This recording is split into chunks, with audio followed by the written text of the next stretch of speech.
Bonjour tout le monde. Aujourd'hui, on va faire le cours d'hydrostatique, partie 2. Dans ce cours d'hydrostatique, partie 2, nous allons voir la poussée d'Archimède et le principe d'Archimède. Ensuite, on va étudier la flottabilité et enfin, on va définir ce qu'est la masse volumique et donner certaines masses volumiques de certaines substances. Dans la prochaine vidéo, nous allons voir la partie 3 où on va étudier la pression hydrostatique. On va donner l'équation fondamentale de l'hydrostatique. On passera ensuite au principe de Pascal et enfin au vase communicant. Comme vous pouvez le voir, ce bateau, il peut flotter sur l'eau. Par quel principe ou par quel phénomène qui pousse ce bateau à flotter et non pas à couler? Donc il y a différents bateaux. Vous avez, comme celui-là, c'est vraiment un immense bateau. Il a une longueur de 400 mètres, une largeur de 60 mètres à peu près. Il peut prendre des tonnes et des tonnes, de milliers de tonnes de marchandises. Pour expliquer comment tous ces bateaux flottent sur l'eau, on doit étudier ce qu'on appelle la poussée d'Archimède. Donc la poussée d'Archimède, pour la mettre en évidence, parce que c'est une force cachée, ce n'est pas une force comme les différentes forces. Si on appuie sur une porte, donc on sent cette force, donc on appuie, c'est nous qui appuyons sur la porte, ou si on tire la porte, la même chose. Mais dans ce cas, dans le cas des fluides, ou dans le cas de l'hydrostatique, c'est un peu plus subtil. On va essayer de faire une petite expérience. Pardon. Donc cette petite expérience, où nous avons un dynamomètre, donc la première manipulation, nous avons un dynamomètre. Le curseur du dynamomètre, il est à 0. Pourquoi il est à 0? Parce qu'il n'y a pas de masse ici. Dans la deuxième étape, on va prendre une masse. On va prendre une masse et on va l'attacher au dynamomètre. Donc le dynamomètre ou le curseur du dynamomètre va afficher une certaine valeur correspondant à cette masse. Cette valeur, par exemple, on a choisi ici, c'est juste un exemple, 10 newtons.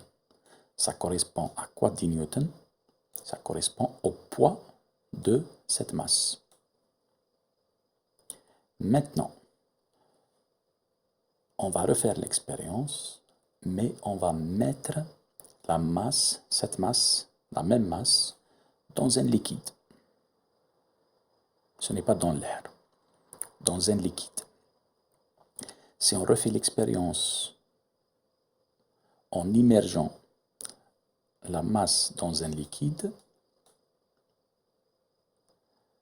le curseur du dynamomètre affichera une valeur différente de la première.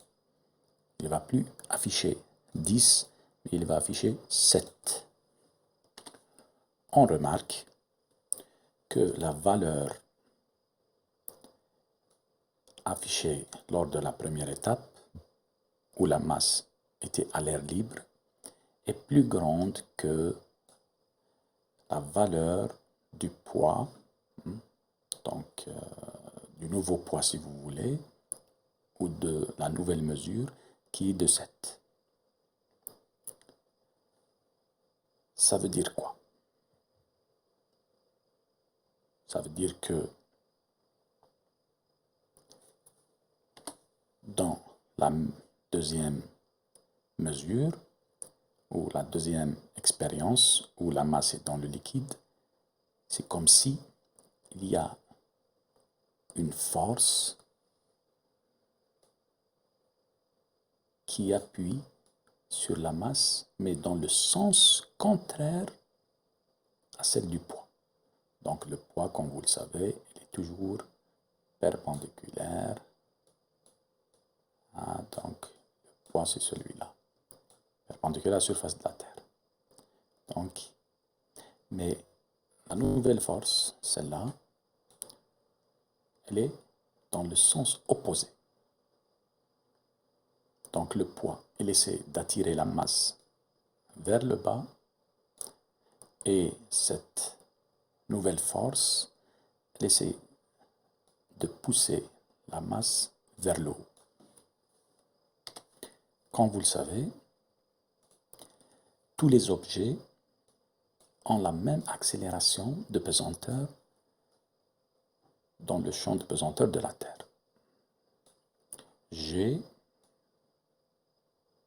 est une constante, le module de G. Le module de G est une constante.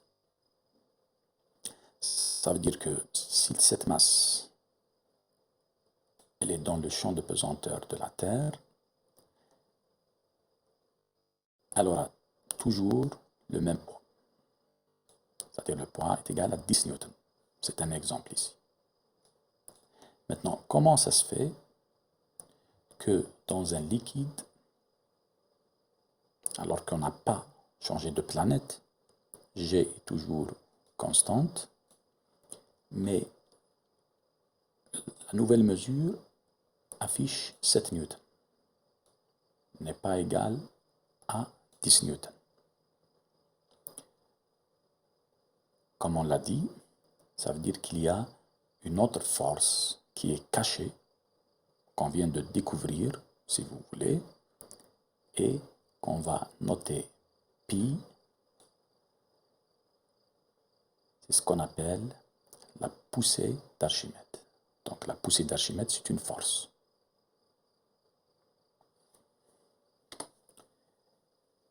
Le poids à l'air libre, P est égal à 10 newtons, c'est ce qu'on appelle le poids réel. C'est le poids réel.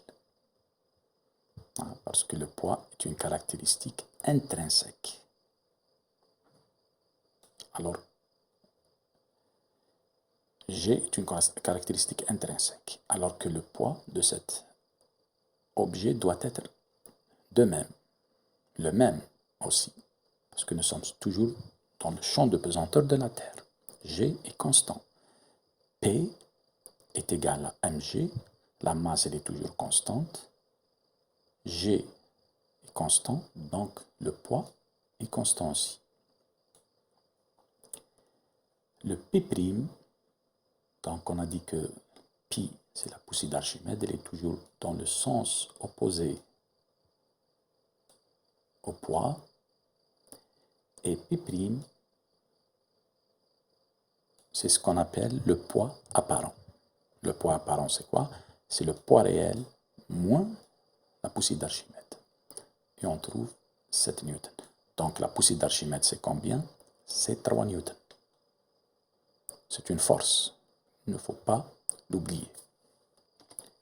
Passons maintenant au principe d'Archimède. Ce n'est pas la poussée d'Archimède, mais le principe d'Archimède. Soit cet objet, qui est en rouge ici, donc on connaît son volume, on connaît sa masse, on a mesuré son volume avant l'expérience, on a mesuré sa masse, etc. Donc cet objet il est connu pour nous. On va prendre un récipient, donc ce récipient, qu'on va remplir d'eau jusqu'à une hauteur qui est égale à la hauteur du trop-plein. La surface libre de ce liquide, on va essayer de mettre à la même hauteur de ce trop-plein. Le trop-plein, donc ça c'est la limite du récipient, ici, et le trop-plein, c'est cette ouverture. Quand on va mettre l'objet dans le liquide, il y aura un liquide qui va se déplacer. Une partie du liquide qui va se déplacer dans ce petit récipient, ce petit bécher.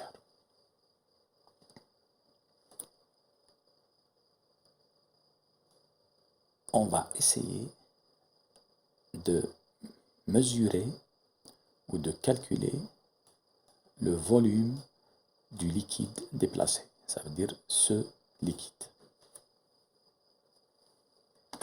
Y a-t-il une relation entre l'objet et le liquide déplacé? Est-ce qu'ils ont la même masse? On va répondre à ces questions, bien sûr. Est-ce qu'ils ont le même volume? Etc. Pour pouvoir mesurer la poussée d'Archimède expérimentalement, pi, donc on va faire l'expérience qu'on a expliquée juste avant. On va prendre l'objet et l'eau ou le liquide recueilli dans le petit récipient.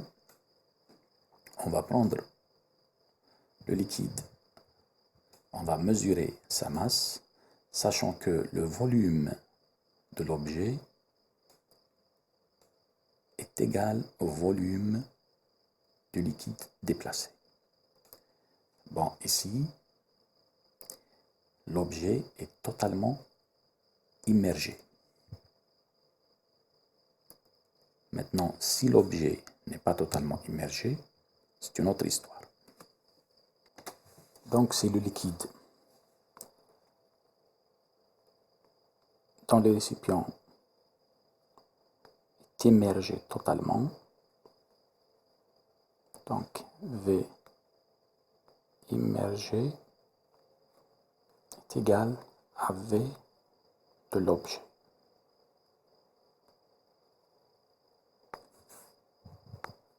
D'accord? Maintenant, imaginez que le volume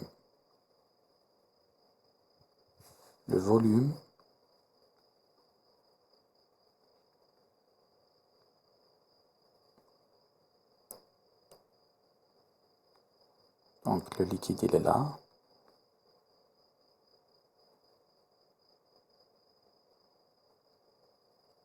mais l'objet n'est pas totalement immergé. Donc l'objet, on va dire qu'il est là. Donc il y a une partie qui est immergée et l'autre émergée. Donc il y a une partie et il y a une deuxième partie. Donc pour le V immergé est égal uniquement à la partie sous l'eau. La partie qui est au-dessus de l'eau, on va pas la prendre en considération. Donc il faut faire attention. La relation de pi, donc la poussée d'Archimède, est égale à ρ du liquide, ce liquide qui est déplacé, au volume immergé. Le volume immergé, c'est le volume de l'objet immergé. Donc si l'objet est totalement immergé, on va prendre le volume de l'objet. S'il n'est pas totalement immergé, on va prendre uniquement la partie qui est sous l'eau, qui est dans l'eau, la partie immergée, fois la constante G, l'accélération de pesanteur.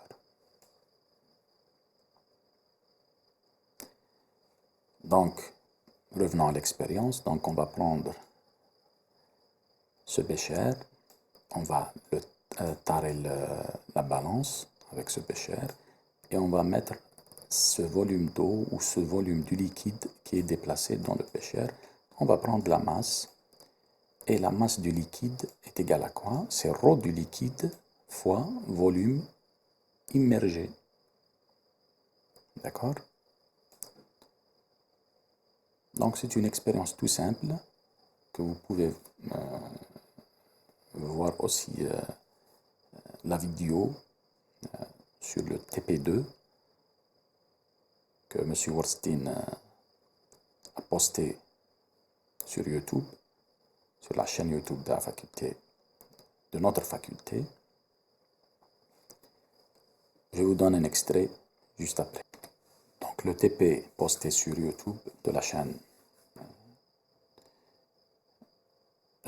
YouTube de notre faculté, c'est le TP numéro 2, étude de la poussée d'Archimède dans les liquides Europo. L'expérience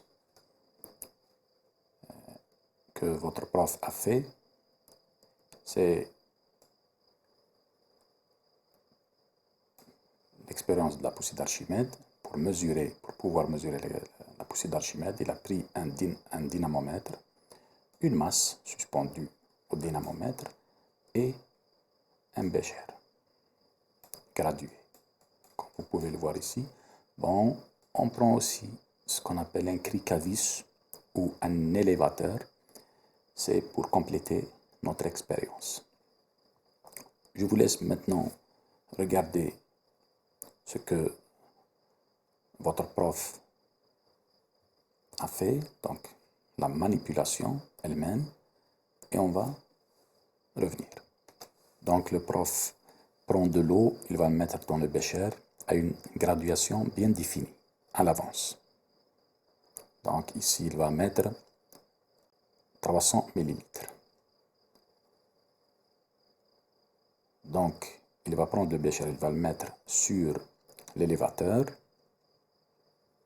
Donc, c'est 300 ml. Il va tourner l'élévateur et le support s'élève, comme vous pouvez le voir ici. Donc, le solide va être immergé. Et maintenant, on va essayer d'immerger le solide uniquement à un volume déterminé. Donc, on va déterminer à l'avance, donc il y a un tableau derrière le prof, on va déterminer à l'avance, on passe de 300 à 350 ml. Ça veut dire le volume immergé, c'est 50 ml. De là, on peut calculer la poussée d'Archimède.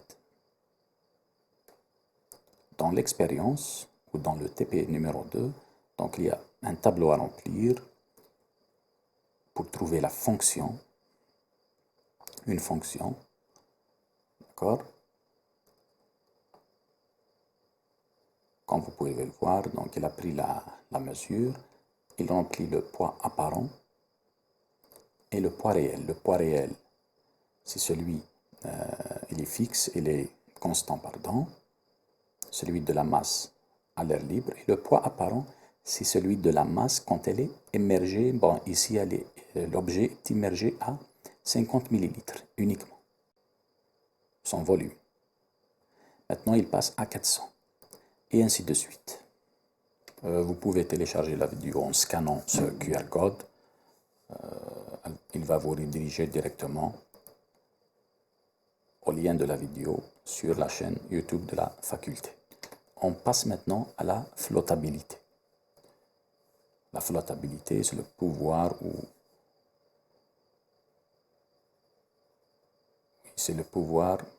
qu'ont les objets de flotter ou non. Comme vous l'avez vu, les gros bateaux peuvent flotter, mais une toute petite pierre, elle coule. Donc ici, on prend un objet quelconque, de forme quelconque. Tous les objets dans le champ de pesanteur de la Terre, ils ont un poids, donc celui-là. Et maintenant, comme vous le savez, si l'objet est dans le liquide, et dans un liquide, n'importe quel liquide, ou n'importe quel fluide, si vous voulez, il y a la poussée d'Archimède. Donc un solide immergé dans un liquide en équilibre, donc en équilibre, toujours. Toute l'hydrostatique, c'est en équilibre. Sinon, on passe du côté de l'hydrodynamique. Donc un solide immergé dans un liquide est soumis à deux forces, la poussée d'Archimède et le poids, et son poids. Donc, trois cas de figure s'imposent. Le solide peut couler, le solide va rester à sa position initiale, ne va ni couler, ni flotter, ou le solide, il va monter pour flotter. D'accord? Il monte, il ne coule pas. Donc ça, c'est les trois cas de figure. Donc, pour les trois cas de figure, c'est très simple. Mathématiquement, c'est quoi? Donc, le premier cas de figure, par exemple, le module du poids est supérieur au module de la poussée d'Archimède. Ça veut dire quoi? Si le module du poids est supérieur, celui-là, par exemple, 10 newtons et celui-là, 7 newtons. 10 newtons est plus grand que 7 newtons. Donc, cette force, elle est plus grande que l'autre force. Donc, le solide, il va faire quoi? Il va couler. D'accord? Quand on prend que le module du poids est supérieur au module de la poussée d'Archimède, cela implique donc le poids par définition c'est mg, donc voilà le g. Le m, la masse, c'est ρ fois v, d'accord? Ρ c'est la masse volumique, donc le ρ de quoi? De l'objet, du solide, v de quoi? Du solide, et g c'est une constante. Ce qui est supérieur à pi. Pi, on a dit que c'est est égal à la relation suivante. Donc c'est ρ, non pas du solide, mais du liquide, fois V immergé, V immergé du solide, uniquement la partie immergée. Donc ici, il est totalement immergé, fois G. Maintenant, il y a des simplifications, donc on simplifie G et G. Le volume du solide, tant qu'il est totalement immergé, c'est le même volume. Donc il va nous rester ρ solide supérieur à ρ liquide. Donc l'objet coulera. Ça veut dire quoi? Ça veut dire que si vous avez le ρ solide, la masse volumique du solide est supérieure à la masse volumique du liquide, l'objet va couler, ne va pas flotter. Maintenant, deuxième cas de figure, c'est P est égal à pi. Donc le module du poids est égal au module de la poussée d'Archimède. Cela implique la même chose ici, donc vous avez une simplification, donc V immergé, V objet, G avec G, il va nous rester ρ solide égal à ρ liquide. Donc quand vous avez ρ solide égal à ρ liquide, on appelle ça la suspension. Il va ni couler, ni flotter, d'accord? Il va rester à sa position. Si vous le mettez à 1 mètre de profondeur, il va rester à 1 mètre de profondeur. Si vous le mettez à 10 mètres de profondeur, il va rester à 10 mètres de profondeur. On passe maintenant au troisième cas de figure. C'est si P, donc le poids, est inférieur au module de la poussée d'Archimède. Donc la même chose pour les autres. Donc vous avez une inégalité. Donc V solide est égal à V immergé. Donc ils vont être simplifiés. G et G. Il va nous rester ρ solide est inférieur à ρ liquide. Dans ce cas de figure, l'objet, il va faire quoi?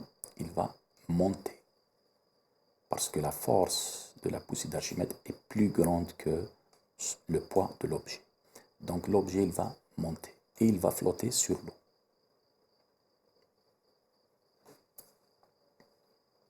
On donne ici un tableau de masse volumique de certaines substances. Donc on va prendre quelques substances solides, quelques substances liquides et quelques gaz. Par exemple, l'aluminium, il a une masse volumique ici, il ne faut pas oublier le 10 puissance 3. Il a une masse volumique de 2,7 10 puissance 3 kg par mètre cube. Le fer, 7,8 10 puissance 3 kg par mètre cube. Le cuivre, 8,9. L'or, 19,3. Donc c'est 19,3. La masse volumique de l'or est plus grande que celle du fer, celle du cuivre, celle de l'aluminium, pardon. Pour le bois, c'est 0,3 à 0,9, tout dépend du bois. Et pour la glace, donc c'est de l'eau glacée, hein, donc, sous forme solide, de l'eau sous forme solide, H2O, est égal à 0,917 10 puissance 3, c'est 917 kg par mètre cube, hein, si vous voulez. D'accord? Donc, le ρ de l'eau est égal à combien? Est égal à 10 puissance, 3 kg par mètre cube. Donc la glace, sa masse volumique est inférieure à la masse volumique de l'eau liquide. C'est pour cela que la glace flotte. Les icebergs, par exemple, les icebergs, ils flottent. Ils ne coulent pas. On passe maintenant à certains liquides. Pour l'eau, à 4 degrés, c'est 10 puissance 3, c'est celui-là. Donc je l'ai donné ici, kg par mètre cube. Donc 1,0010 puissance 3. Pour le sang, c'est 1,05, 10 puissance 3. Pour l'eau de mer, donc l'eau, cette eau, c'est l'eau de source, si vous voulez, et celle-là, c'est l'eau de mer. C'est 1,025, 10 puissance 3. Pour le mercure, c'est 13,6. Donc 13,6. Le mercure, il a une très grande masse volumique. Mais toujours est-il que l'or, la masse volumique de l'or est plus grande que celle du mercure. C'est pour cela que les chercheurs d'or utilisent le mercure. Parce que quand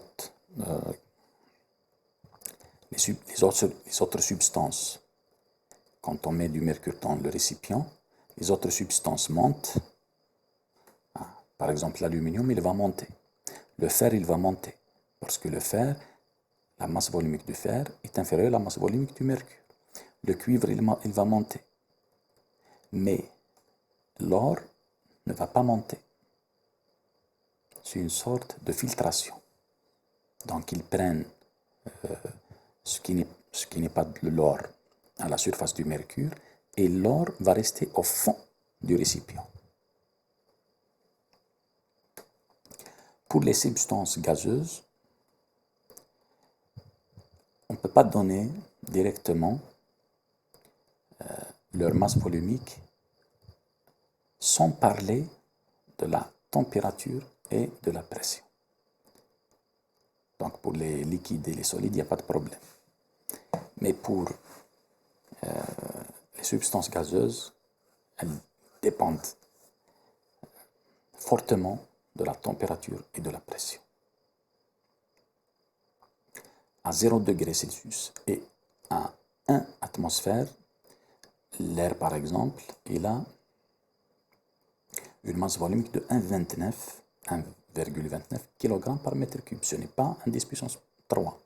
Il faut faire attention. Ici, il n'y a pas de 10 puissance 3. C'est vraiment, la masse volumique de l'air, elle est vraiment très très petite par rapport, ou négligeable par rapport à celle de l'eau. à celle du cuivre, à celle de l'or. Elle est vraiment très négligeable. D'accord? Pour l'hélium, c'est 0,179. Moins que l'air. Et pour le CO2, c'est 1,98. Donc le 1,98 pour le CO2 et 1,29 pour l'air. Donc le CO2, il va rester, est-ce qu'il va flotter sur l'air? Non, parce que la masse volumique du CO2 est plus grande que la masse volumique de l'air. Ça veut dire quoi?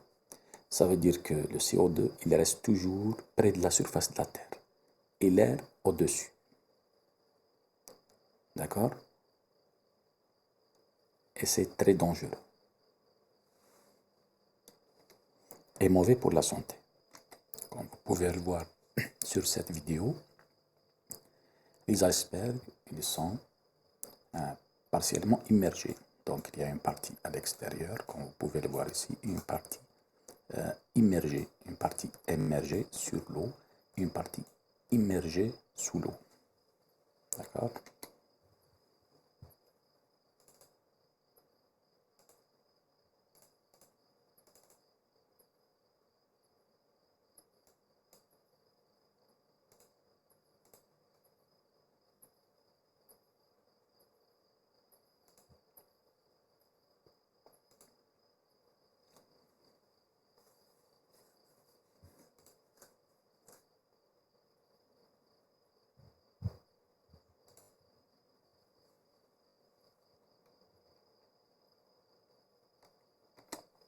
On va passer maintenant à cette grandeur qui est vraiment importante en hydrostatique ou en hydrodynamique, la masse volumique. Pour la masse volumique, on vous dit que la masse volumique est définie comme étant, donc c'est un rapport proportionnel. Ça veut dire quoi proportionnel? Pardon. Donc c'est un rapport proportionnel de la masse d'un objet, d'accord, divisé par le volume de cette masse, de cet objet. Donc mathématiquement, ça vous donne quoi? Rho est égal à m divisé par v. La dimension de rho, c'est la dimension de m divisé par la dimension de v. La dimension de m, c'est des masses. La dimension de v, c'est des longueurs moins 3. Donc l'unité dans le système international, c'est des kilogrammes mètres cubes. Donc c'est des mètres cubes. D'accord? Donc la masse volumique, c'est une propriété intrinsèque des substances. Comme vous pouvez le voir ici, même si le volume augmente, donc un gros volume, un petit volume et un moyen volume. Donc un petit volume ici et un moyen volume ici. Si c'est la même substance, vous aurez M1 divisé par V1 est égal à M2 divisé par V2 est égal à M3 divisé par V3 est égal toujours à la même valeur. Vous voyez? C'est la même valeur, c'est ρ. Quand l'objet est grand, ça veut dire que son volume est grand, sa masse aussi, elle est grande. Donc c'est un rapport proportionnel. Ce n'est pas un rapport tout court, c'est un rapport proportionnel. Nota bene ici, donc un objet d'une substance pure peut avoir n'importe quelle masse et n'importe quel volume, mais sa masse volumique sera toujours la même. D'accord? Sera toujours la même. Il y a aussi une autre grandeur qui est liée à la masse volumique, bien sûr, c'est la densité. La densité, c'est quoi? La densité d'une substance est défini comme étant le rapport de la masse volumique d'une substance donnée, par exemple celle de l'or ou celle du mercure, par exemple, divisé par la masse volumique de l'eau à 4 degrés. Donc la masse volumique de l'eau à 4 degrés, c'est ce qu'on appelle ρ0. D'accord?